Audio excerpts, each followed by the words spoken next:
إن الحمد لله نحمده ونستعينه ونستغفره ونؤمن به ونتوكل عليه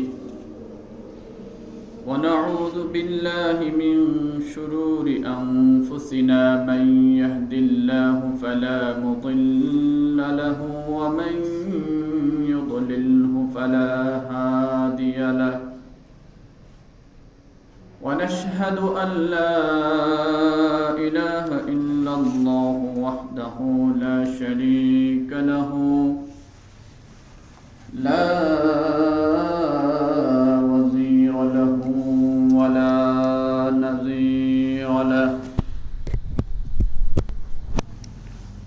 ولا مثل له ولا مثيل له ونشهد أن سيدنا ومولانا وأولانا محمدا عبده ورسوله أما بعد فأعوذ بالله من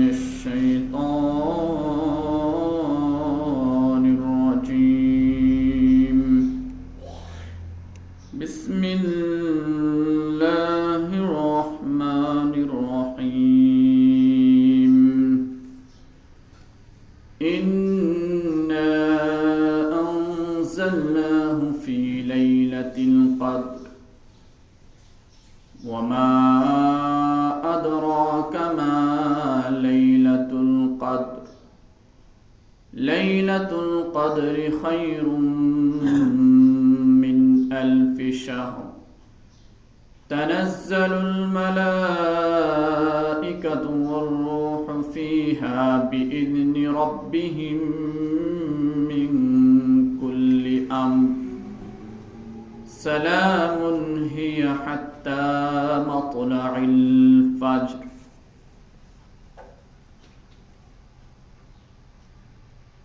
وعن عائشة رضي الله تعالى عنها قالت أن النبي صلى الله عليه وسلم كان يعتكف العشر الأواخر من رمضان حتى توفاه الله عز وجل ثم اعتكف أزواجه من بعده رواه البخاري وعنها قالت كان رسول الله صلى الله عليه وسلم إذا دخل العشر أحيا الليل وأيقظ أهله وجد وشد المئزر رواه مسلم وقال النبي صلى الله عليه وسلم لا يؤمن أحدكم حتى يكون هواه تبعا لما جئت به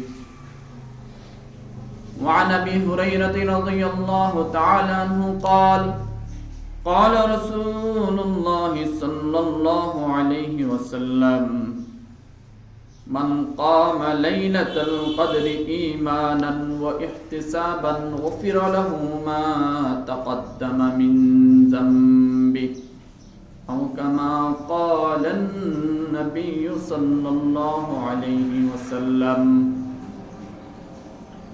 بلغ العلا بكماله كشف الدجى بجماله حسنت جميع خصاله صلوا عليه وآله लगाओ तो लो उससे आगे लगाओ झुकाओ तो सर उसके आगे झुकाओ उसी पर हमेशा भरोसा करो तुम उसी की तलब में मरो जब मरो तुम उसी की गज़ब से डरो गर डरो तुम। मुबर्रा है शिरकत से उसकी खुदाई, नहीं उसके आगे किसी की बड़ाई। अल्हम्दुलिल्लाह मुअज़्ज़ज़ मुकर्रम हाजिरिन मजलिस, पर्दार अंतराले अवस्थित अत्यंत श्रद्धाभाजन मा बोनेरा, আল্লাহ ফজলে করমে আমরা প্রায় রমজানের শেষ দশকে চলে আসছি। আল্লাহ যদি হায়াতে বাঁচায় রাখে তাহলে ইনশাল্লাহ বাকি রমজান এবং রোজাকে আল্লাহর সন্তুষ্টি অনুযায়ী কাটানোর চেষ্টা করব এবং বাকি যে দিনগুলো আছে সেগুলো আরো গুরুত্বের সাথে কাটানোর চেষ্টা করব। সেজন্যই মূলত এই মাইকের মধ্যে বলা হচ্ছে যাতে সবাই শুনতে পারি, সবাই আমল করতে পারি।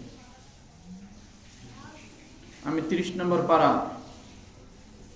অত্যন্ত সুপরিচিত একটা সূরা, যারা কম বেশি সবাই পারার কথা এবং পারি আলহামদুলিল্লাহ, যাকে সূরাতুল কদর বলা হয়। এই সূরা কদর তেলাওয়াত করছি। নবী করিম সাল্লাল্লাহু আলাইহি ওয়াসাল্লামের অসংখ্য হাদিস থেকে 2-3টি হাদিসও পাঠ করছি। আয়াত এবং হাদিসের আলোকে ইনশাআল্লাহ কথা বলার চেষ্টা করব। ওমা তাওফীকুল ইল্লা বিল্লাহ। তো রমজান তো অত্যন্ত দামি মাস, রহমতের মাস, বরকতের মাস, মাগফিরাতের মাস। এই রহমত, বরকত আর মাগফিরাত এবং জাহান্নাম থেকে বাঁচার মাসে আমরা কতটুকু এগুলো অর্জন করতে পারলাম সেটা নিজেকে প্রশ্ন করা দরকার এবং যে ঘাটতিগুলো আছে সেগুলো থেকে উত্তরণ হওয়ার চেষ্টা করা দরকার।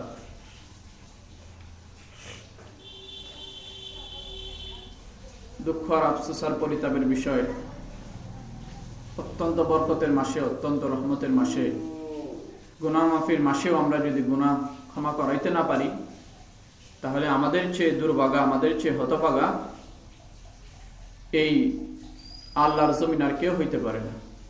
হাদিসের মধ্যে আসছে, মান হারুমাল খায়র হারুমাল খায়রি কুল্লু, যে এই রমজানুল মুবারকের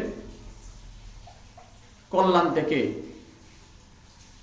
কদরের কল্যাণ থেকে বঞ্চিত হয়ে গেল, সে সব কল্যাণ থেকে বঞ্চিত হয়ে গেল। সে হচ্ছে দুর্ভাগা, হতভাগা। আল্লাহ রাব্বুল আলামিন দুনিয়াতে পাঠাইছেন আমাদেরকে জান্নাত কামাই করার জন্য, আল্লাহকে খুশি করার জন্য, রাসূলের তরিকায় চলার জন্য। কিন্তু আপনি আমি যার যেভাবে মন চায় সেভাবে চলতেছে। এটা খুবই দুঃখের এবং কষ্টের। অথচ এই দিন প্রতিষ্ঠিত করতে গিয়ে রাসূল সাল্লাল্লাহু আলাইহি সাল্লাম নবুয়তের পর থেকে মৃত্যু অবধি যুদ্ধ সংগ্রাম জিহাদ করছেন, কিন্তু কোনো ক্রমেই মুশরিক বেদিনদের কাছে মাথা নত করেন নাই এবং তাদের সাথে আপোষ করেন নাই। যদি রাসূলুল্লাহ তাদের সাথে আপোষ করতেন, তাদের কথা মেনে নিতেন, গত জুমাতেও যে কথা বলছি যে তারা যে প্রস্তাব নিয়ে আসছিল যে সর্বধর্মীয় জোট, সব ধর্মকে পালন করবো আমরা সবাই মিলে, এটা যদি রাসূলুল্লাহ মেনে নিত তাহলে হক ধর্ম যেটা এটা আমরা পাইতাম না। একমাত্র আল্লাহ যে সত্য প্রভু এই কথা আপনি আমি জানতে পারতাম না, হেদায়েতের পথে আপনি আমি থাকতে পারতাম না। তো সবগুলোর বিনিময়ে রাসূলুল্লাহ আমাদের কাছে দিনকে আমানত হিসেবে রেখে গেছেন। আল্লাহ আমাদেরকে নাজ নিয়ামত দিয়ে মায়ের গর্ভ থেকে নিয়ে মৃত্যু অবধি লালন পালন করতেছেন।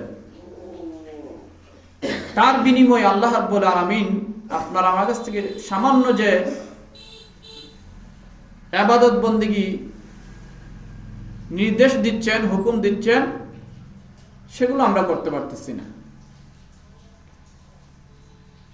তে বলেন আল্লাহর নাজ নিয়ামত ভোগ করার পরেও, আল্লাহর জমিনে থাকার পরেও, আল্লাহর জমিনে হাঁটার পরেও, সূর্য থেকে আলো পাওয়ার পরেও, চন্দ্র থেকে উপকৃত হওয়ার পরেও, আল্লাহর জমিনের আলো বাতাস পানি সবগুলো ব্যবহার করার পরেও যদি রবের প্রতি কৃতজ্ঞ না হই, তাহলে আমার চেয়ে নিমুখ হারাম আর দুনিয়াতে কেউ হইতে পারে না।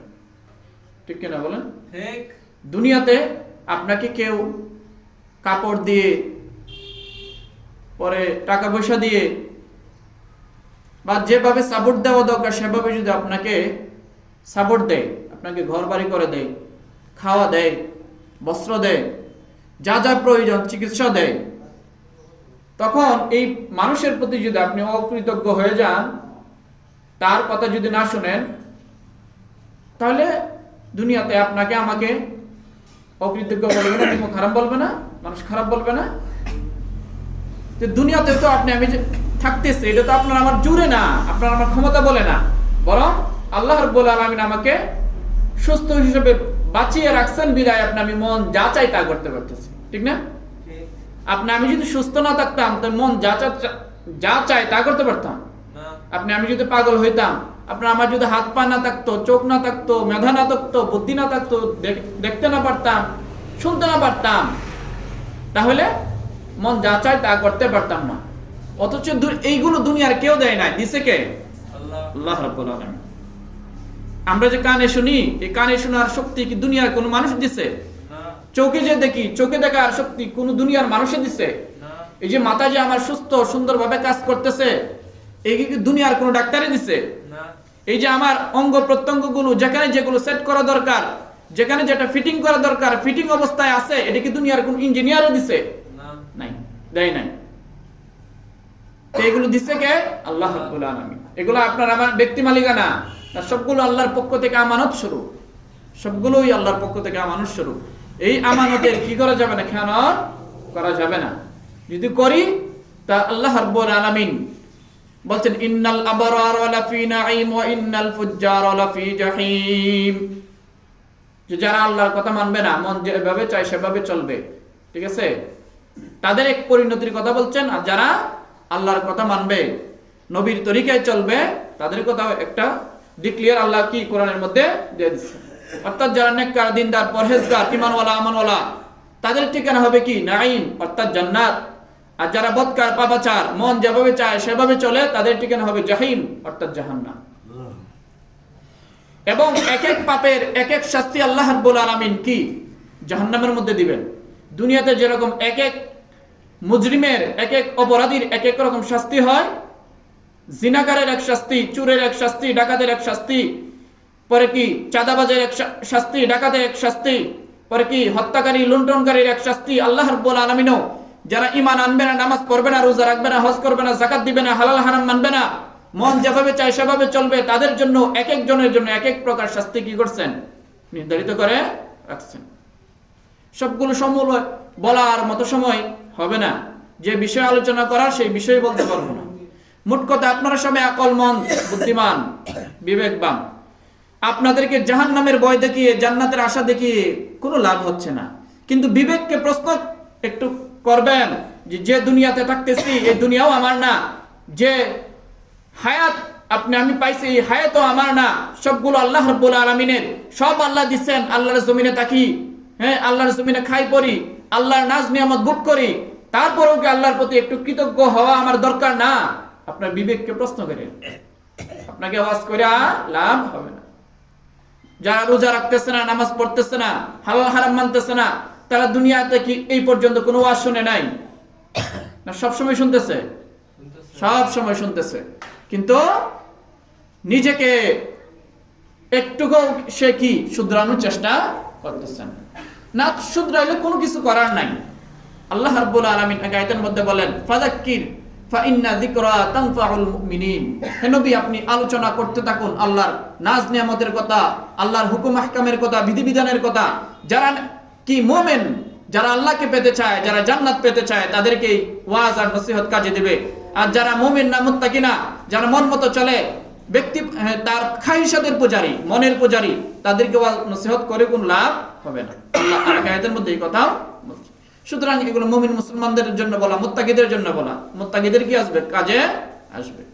দুনিয়াতে তো সবাই তো আর বেনামাজি না, সবাই তো আর বেরোজগার না, সবাই তো আর কি আল্লাহর অবাধ্য না। কিছু মানুষ যে বাধ্য হয়েছে, এগুলো উলামায়ে কেরামের ওয়াজ আর নসিহতের মাধ্যমে বাধ্য, ঠিক না?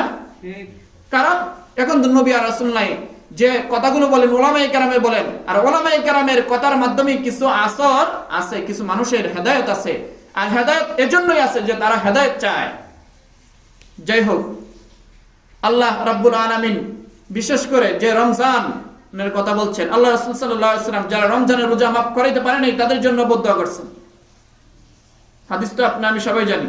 একবার জিবরিল আমিন আলাইহিস সালাম আসলেন, আসার রাসূল সাল্লাল্লাহু আলাইহি ওয়াসাল্লাম মিম্বরে পা রাখলেন, প্রথম পা রাখার পরে বললেন আমিন, দ্বিতীয় পা রাখলেন বললেন আমিন, তৃতীয় পা রাখলেন বললেন আমিন। সাহাবায়ে কেরাম নামাজের পরে জিজ্ঞেস করলেন, ইয়া রাসূলুল্লাহ, আপনি তো কখনো এরকম করেন না, আজকে এরকম কেন করলেন?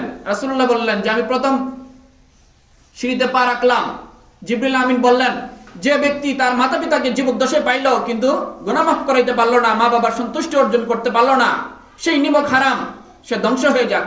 আমি রাসূল বললাম আমিন। বলেন রাসূলের দোয়া কবুল কিনা? কবুল হয়ে যাবে।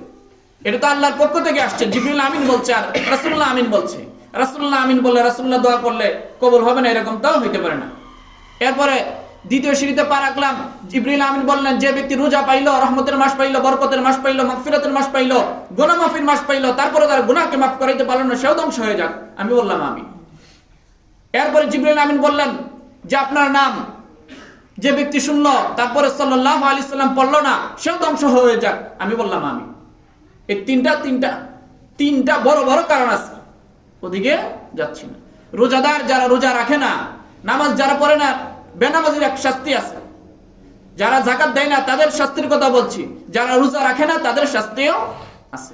আল্লাহ রাসূল সাল্লাল্লাহু আলাইহি ওয়াসাল্লাম একদিন স্বপ্নে দেখলেন, নবীদের স্বপ্ন কি 100% কি সত্য, এগুলো ওহী। রাসূলুল্লাহ নবী যারা হন তারা ঘুমিয়ে যা দেখেন, বাস্তবে যা কি আদিষ্ট হন, সবগুলোই কি সমান। সেজন্য রাসূলুল্লাহ একদিন স্বপ্নে দেখলেন যে দুইজন ফেরেশতা আসলেন, আয়েশা ওনাকে ধরে দুই ডানাতে ধরে এক অনেক উঁচু পাহাড়ের দিকে নিয়ে গেলেন। রাসূলুল্লাহ এখানে যাওয়ার পরে নিচ থেকে অনেক গভীর থেকে চিৎকারের আওয়াজ শুনলেন। রাসূলুল্লাহ জিবরিল ওই ফেরেশতাদেরকে জিজ্ঞেস করলেন এগুলো কিসের আওয়াজ? তখন বললেন এগুলো হচ্ছে জাহান্নামীদের আওয়াজ। এরপরে রাসূলুল্লাহ সাল্লাল্লাহু আলাইহি ওয়াসাল্লাম আরো কিছু ব্যক্তিদেরকে দেখলেন যে তাদেরকে উল্টা লটকানো। কিভাবে লটকানো? উল্টা লটকানো, পাগুলো উপরের দিকে এবং রগগুলো কাটা, এবং এগুলোর মধ্যে টর্চার করা হচ্ছে, মারা হচ্ছে। রাসূলুল্লাহ জিজ্ঞেস করলেন ফেরেশতাদেরকে এরা কারা? ফেরেশতারা বললেন ওরা হচ্ছে ওই ব্যক্তি যারা রমজানের দিনে ইফতারের সময় হওয়ার আগে তারা খেয়ে ফেলতো, অর্থাৎ রোজা রাখতো না। তাদের কি এই শাস্তি হচ্ছে? এগুলো হইতেই থাকবে। কতদিন হবে একমাত্র আল্লাহ রাব্বুল আলামিনই জানেন। সুতরাং এগুলো তো শাস্তির কথা, শাস্তি তো অবশ্যই ভোগ করতে হবে। অপরাধীর খালি ক্ষমা চাইলে অপরাধ ক্ষমা হয়ে যাবে? অপরাধীর একটা শাস্তি আছে, শাস্তি পাওয়ার পরে তাকে ক্ষমা করে দেওয়া হবে, ঠিক আছে? এর জন্য যদি মন যেভাবে চাই সেভাবে চলেন হবে না, হবে না। এটা মুসলমানের কাজ হইতে পারে না। মুসলমান মানেই যে আল্লাহর কথা মোতাবেক চলবে, মুমিন মানেই যে আল্লাহর আইনকে মানবে, যে আল্লাহর আইনকে শ্রদ্ধা করবে। এই ব্যক্তিকে মুমিন বলা হয়, মুসলমান বলা হয়। আর যদি আপনি আল্লাহর কথাই না মানেন তাহলে আপনি মুসলমান আবার কিসের? যাই হোক, আমি সূরা কদর পাঠ করছিলাম। সূরা কদরের মধ্যে আল্লাহ রাব্বুল আলামিন এই রমজানের মাহাত্ম্য সম্পর্কে বলছেন, ঠিক আছে, গুরুত্ব সম্পর্কে বলছেন। আর রমজান তো কোরআনের মাস, আল্লাহ কোরআনকে নাযিল করছেন কি এই রমজানের মধ্যে। শাহরু রমাদানাল্লাযী উনজিলা ফীহিল কুরআন হুদাল লিন-নাস, মানুষের হেদায়েতের জন্য রমজানকে কি আল্লাহ বাছাই করছেন, এই কোরআনকে নাযিল করছেন। কোরআনকে নাযিল করছেন হেদায়েতের জন্য, রমজানকে দিবেন মানুষের হেদায়েতের জন্য। তারপরেও যদি হেদায়েত না আসে তাহলে আপনার আমার চেয়ে কপাল পোড়া আর আছে? সেজন্য আজকে যে আরেকটা বিষয়, গুরুত্বপূর্ণ বিষয়, যেহেতু আজকের পর থেকে কি হয়ে যাবে, 21 তারিখ শুরু হয়ে যাবে। 21 তারিখ থেকে কি থাকতে হয়? ইতিকাফ থাকতে হয়। রাসূল সাল্লাল্লাহু আলাইহি ওয়াসাল্লাম কি থাকতেন? ইতিকাফ থাকতেন। আম্মা জান আয়েশা রাদিয়াল্লাহু তাআলা আনহা থেকে হাদিস বর্ণিত আছে যে রাসূল সাল্লাল্লাহু আলাইহি ওয়াসাল্লাম মৃত্যু অবধি কি থাকছেন? ইতিকাফ থাকছেন। রাসূলুল্লাহর ইন্তেকালের পরে ওনার স্ত্রীরা অর্থাৎ হযরত আম্মা জান আয়েশা নিজে কি থাকছেন? ইতিকাফ থাকছেন। তো বোঝা গেল কি ইতিকাফ পুরুষও থাকতে হয়, মহিলারাও থাকতে হয়। এজন্য পুরুষেরও ওয়াজ শোনা দরকার, মহিলারও ওয়াজ শোনা দরকার। এই মাসআলা পুরুষেরও জানা দরকার, মহিলাদেরও জানা দরকার। সেজন্য ওয়াজ মাইকের মধ্যে করা দরকার। বুঝছেন? যাই হোক, ইতিকাফ কাকে বলা হয়? ইতিকাফের শাব্দিক অর্থ হচ্ছে অবস্থান করা, নিসঙ্গতা, বিচ্ছিন্ন থাকা। শাব্দিক অর্থ কি? নিসঙ্গ থাকা, বিচ্ছিন্ন থাকা, একাগ্রতা অবলম্বন করা, অবস্থান করা, এগুলো শাব্দিক অর্থ। যে কোনো শব্দের একটা কি থাকে? শাব্দিক অর্থ থাকে। পরিভাষায় কাকে বলা হয়? অর্থাৎ দুনিয়া সব কার্যকলাপ থেকে পৃথক হয়ে, বিচ্ছিন্ন হয়ে, একাকী হয়ে আল্লাহর সন্তুষ্টির উদ্দেশ্যে কোন মসজিদে অবস্থান করা, কোন মসজিদে অবস্থান করা। এখন তো এই মসজিদে তো আসে শুধু পুরুষ, তো মহিলারা কোথায় যাবে? প্রশ্ন জাগে না? এটা তো পুরুষের ক্ষেত্রে এই সংজ্ঞাটা বোঝা যায়, কারণ মসজিদে তো মহিলা আসে না, তাহলে মহিলারা যাবে কোথায়? মহিলাদের জন্য মাসালা আছে।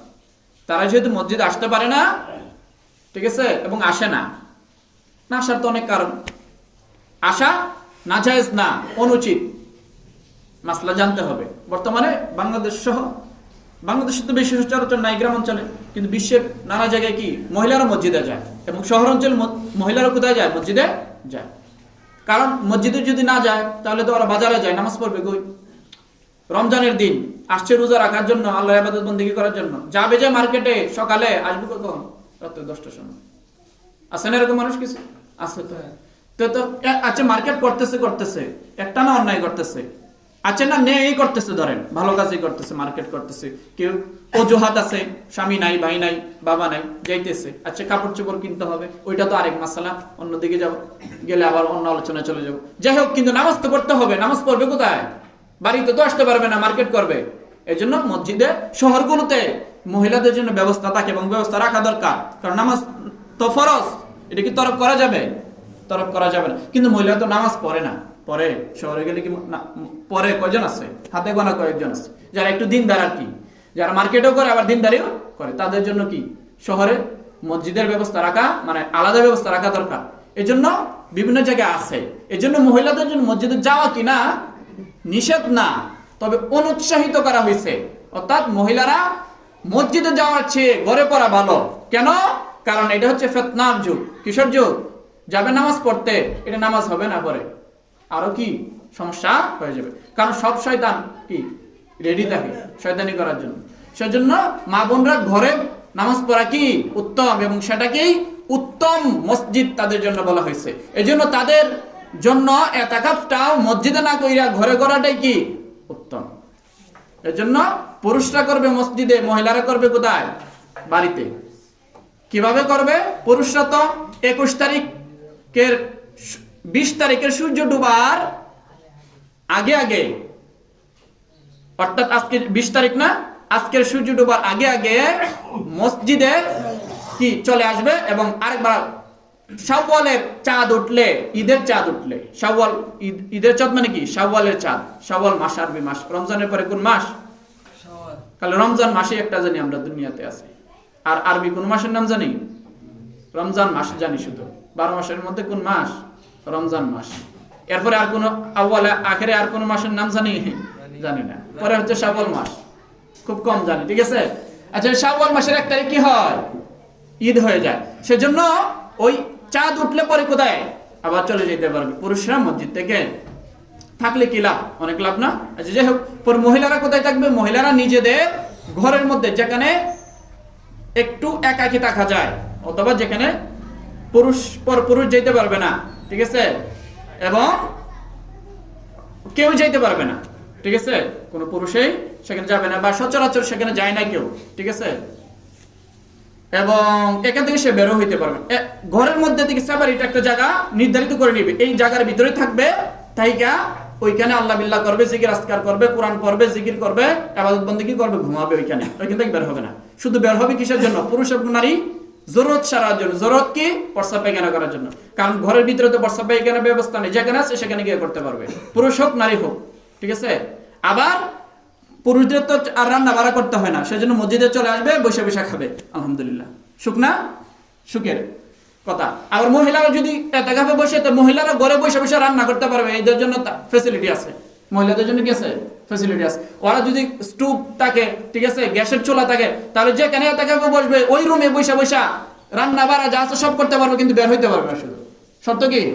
বের হইতে পারবে না। এখানে যদি বেসিন টেসিন সবকিছু থাকে, তাহলে এখানে বসে রান্না করবে, সবকিছু করবে, কিন্তু বের হবে না। পুরুষের খাবার যদি স্বামী থাকে কোথায়? মসজিদে। আর বউ থাকে কোথায়? স্ত্রী থাকে ঘরে। তাহলে ঘরে থেকে ওইখানে থেকে একটা রুম নির্ধারিত করে নিবে 10 দিনের জন্য, ওইখানে থাকবে, রান্না বাড়া করবে, সবকিছু করবে, শুধু প্রস্রাব পায়খানার জন্য বের হবে, আর কোনো কাজে বের হবে না। তাই রান্না বাড়া করতে পারবে, সবকিছু করতে পারবে, কোনো সমস্যা নাই। দুধের বাচ্চা থাকলে দুধের বাচ্চাও রাখতে পারবে, কোনো সমস্যা নাই। ঠিক আছে? ফ্যাসিলিটি আছে না? মহিলাদের জন্য কি আছে? ছাড় আছে। এই জন্য মহিলারা থাকতে হবে, কারণ রাসূল সাল্লাল্লাহু আলাইহি সাল্লাম কি ইতিকাফ থাকছেন। এবং আম্মা জান আয়েশা বলেন যে রাসূলুল্লাহ ইন্তেকালের পরে আমরাও কি থাকছি? ইতিকাফ থাকছি। সেজন্য পুরুষ মহিলা উভয় থাকা দরকার, নাহলে তো কি দিনদারি আসবে না। এই যে রমজান চলে যাচ্ছে, আমি মা বোনদেরকে রমজানের আগে একদিন ওয়াজ নসিহত করছিলাম, আপনাদেরকে তো সবসময় করি, ঠিক আছে, বলছিলাম আপনাদের ভাইদেরকে, আপনাদের ভাতিজাদেরকে, আপনাদের ছেলেদেরকে, আপনাদের স্বামীদেরকে, যার যত পুরুষ আছে, মহিলাদের মানে আমাদের বাসাতে যত পুরুষ আছে, ঠিক আছে, ছেলে, ঠিক আছে, সে 10 বছর উর্ধে বা 10 বছর 7 বছর হচ্ছে প্লাস, তাদের সবাইকে যেন মসজিদে পাঠায়। কিন্তু মা বোনরা কতটুকু মেহনত করছে জানি না, কিন্তু মা বোনদেরকে আমি বলতেছি, পুরুষরা তো মসজিদে আসে না, কি জুমা ছাড়া। রমজানের যে অবস্থা, রমজানের বাহির হয়ে কি অবস্থা, রমজানেও আসে না। তে আর কোন দিন আসবেন? আর কোন দিন আসবেন? শুধু জুমাবার আসলে হবে? বহুত খতরনাক পরিণতি আমাদের জন্য কি অপেক্ষা করতেছে। যাই হোক, সংক্ষিপ্ত পরিসরে বলি। এরপর রাসূল সাল্লাল্লাহু আলাইহি ওয়াসাল্লাম আরেক হাদিসের মধ্যে বলেন, রমজানের শেষ দশক চলে আসলে, এমনি তো রাসূলুল্লাহ সাল্লাল্লাহু আলাইহি ওয়াসাল্লাম রমজানে বেশি ইবাদত করতেন, বেশি তাহাজ্জুদ পড়তেন, সালাতুল লাইল পড়তেন, কিয়ামুল লাইল করতেন। রমজানের শেষ দশক চলে আসলে আরো বেশি নামাজ পড়তেন, আরো বেশি জিকির করতেন, আরো বেশি তেলাওয়াত করতেন, আরো বেশি ইলম চর্চা করতেন। আমরা এখন থেকে উচিত, যারা করি তারা আরো বেশি করা, আর যারা করতে পারি না তারা তওবা করে এখনো ফিরে আসা দরকার। এখনো ফিরে আসা কি দরকার? মানুষ ভুল করে, বারবার করতে পারে না, একবার, দুইবার, তিনবার করে, ঠিক আছে, এরপরে ফিরে আসে, এরপর কেউ মাফ করে না। সুতরাং আল্লাহর দরবারে এখনো ফিরে আসার সময় আছে। যারা রোজা রাখেন নাই, নামাজ পড়েন নাই, এখনো ফিরে আসেন, তওবা করেন, আল্লাহ কি করবেন? মাফ করবেন। আল্লাহ কি বড় ক্ষমাশীল, বড় দয়ালু। আল্লাহর চেয়ে দয়াশীল কেউ আছে? না। মাগফিরাত আর কেউ খণ্ডওয়ালা আছে? নাই। সুতরাং আপনাদের কাছে রিকোয়েস্ট থাকবে, আবেদন থাকবে, রমজান শেষ দশক চলে আসছে, আপনারা এখনো কি আছে, আসেন, মসজিদে চলে আসেন। সেজন্য আল্লাহ স্পেশাল ভাবে একটা সূরা যে পাঠ করলাম, লাইলাতুল কদর, লাইলাতুল কদরের ফজিলত সম্পর্কে আল্লাহ রাব্বুল আলামিন নিজে বলতেছেন, লাইলাতুল কদর খায়রুম মিন আলফি শাহর। লাইলাতুল কদরের ফজিলত কি? 1000 মাসের চেয়ে শ্রেষ্ঠ, 1000 মাসের অপেক্ষা কি শ্রেষ্ঠ। অর্থাৎ কমপক্ষে 1000 মাস ইবাদত করলে যেই সওয়াব, এই লাইলাতুল কদর এক রাত্রিতে নামাজ পড়লে আল্লাহ রাব্বুল আলামিন বান্দার আমল সেই সওয়াব দান করেন। সুবহানাল্লাহ। সুতরাং এই সওয়াব পাওয়া দরকার আছে না? আছে। সত্যি কি আছে? আছে। কিভাবে পাবেন? 27 রাত্রে এসে ইবাদত কইরা, শুধু 27 রাত্রে আসবেন, এক ওয়াক্ত নামাজ পড়বেন, পরে দৌড় দিয়ে চলে যাবেন, লাইলাতুল কদর হয়ে গেছে। লাইলাতুল কদর কোন রাত্রিকে বলা হয় বলেন? বিজয় রাত্রি। শেষ দশকের বিজয় রাত্রি 21, 23, 25, 27, 29, কয়দিন? 5 দিন। তো 5 দিনের যে কোনো রাত্র হইতে পারে, ঠিক আছে। অধিকাংশ মুফাসসির মুহাদ্দিস বলছেন 27 তারিখ, 23 তারিখের ব্যাপারে বলছেন, 25 তারিখের ব্যাপারেও বলছেন। সুতরাং আপনি আমি নির্দিষ্ট করে নিচ্ছি যে এক রাত, এটা ঠিক নয়। এটা কি নয়? ঠিক নয়। সুতরাং এই রাত্রের সওয়াব যদি আমরা সবাই পাইতে চাই, তাহলে আমাদের সবার কি করা উচিত বলেন? কি করা উচিত? এই রাত্রিগুলো মসজিদে রাখা উচিত, ঠিক না? ইতিকাফ করা উচিত। ইতিকাফ একটা সুন্নাত, রাসূলুল্লাহ একটা সুন্নাত না? আমরা আল্লাহ রাসূলকে ভালোবাসি না? আল্লাহ রাসূল বলেন, মান আহাব্বা সুন্নতি ফাকাদ আহাব্বানি ওয়া মান আহাব্বানি কানা মাই ফিল জান্নাহ। দুনিয়াতে আপনি যাকে ভালোবাসবেন তার সাথে আপনার হাসর নাসর হবে, জান্নাত হবে অথবা জাহান্নাম হবে। আর আমরা যদি আল্লাহ রাসূলকে ভালোবাসি, তাহলে আল্লাহ রাসূলের সাথে আমাদের কোথায় হবে? হাসর হবে, জান্নাত হবে। সুতরাং আল্লাহ রাসূলকে ভালোবাসে কারা কারা ইতিকাফ করবেন বলে? একজন, দুইজন, সংক্ষিপ্ত আলোচনা 3 জন, 4 জন করবেন? মাশাআল্লাহ, 4 জন ইতিকাফ করবেন।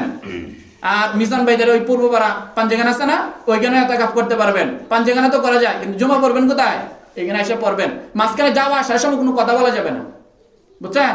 এই যে পুরুষদের জন্য আরেকটা ফ্যাসিলিটি, যদি পাঞ্জাখানাতে বসে জুমা তো পড়তে হবে না, ওইখানে জুমা পড়বেন ওই দিন, ওইখান থেকে চুপচাপ আসবেন, চুপচাপ যাবেন, মাঝখানে কোনো কথা নাই, ঠিক আছে, কারোর সাথে গাল গল্প করা যাবে না, সেজন্য ওইখানে বসতে হবে, ওইখানে বসবেন, ঠিক আছে। সবচেয়ে উত্তম হচ্ছে জামে মসজিদে বসা, ঠিক আছে, উত্তম কথা জামে মসজিদ, যেখানে জুমা হয়। সেজন্য আপনাদেরকে সংক্ষিপ্ত আগে বললাম যে কি ইতিকাফের কথা, ইতিকাফের ফজিলতের কথা, লাইলাতুল কদরের ফজিলতের কথা। আল্লাহ রাসূল সাল্লাল্লাহু আলাইহি ওয়াসাল্লাম বলেন, মান কামা লাইলাতুল কদরি ঈমানান ওয়া ইহতিসাবান গুফিরা লাহু মা তাকাদ্দামা মিন যামবি। আল্লাহ রাসূল বলেন, লাইলাতুল কদরে দাঁড়িয়ে যে নামাজ পড়লো, আল্লাহর ইবাদত বندگی করলো, এবং এই রাত্রে কি সবগুজারি করলো, অর্থাৎ জেগে থাকলো, ঠিক আছে, তেলাওয়াতের মাধ্যমে, জিকির আজকারের মাধ্যমে, নামাজের মাধ্যমে, আল্লাহ রাব্বুল আলামিন তার জীবনের সমস্ত গুনাহ মাফ করে দিবেন। সুবহানাল্লাহ। সুতরাং এটা শুধু এক রাত্রি না, এই যে যারা প্রতি রাত্রি থাকে তাদের জন্য আর কি, মাঝখানে ব্র্যাকেট আছে, বুঝছেন? এই জন্য সবার কাছে আকুল আবেদন থাকবে, এই রাত্রিগুলো যেগুলো বাকি আছে এগুলো আমরা কি আরেকটু গুরুত্বের সাথে কাটাই। রমজান চলে গেছে, টের পাইছেন? চলে গেছে না? এর জন্য সবার কাছে আকুল আবেদন থাকবে, আপনারা কি এই ব্যাপারে আরেকটু যত্নশীল হবেন।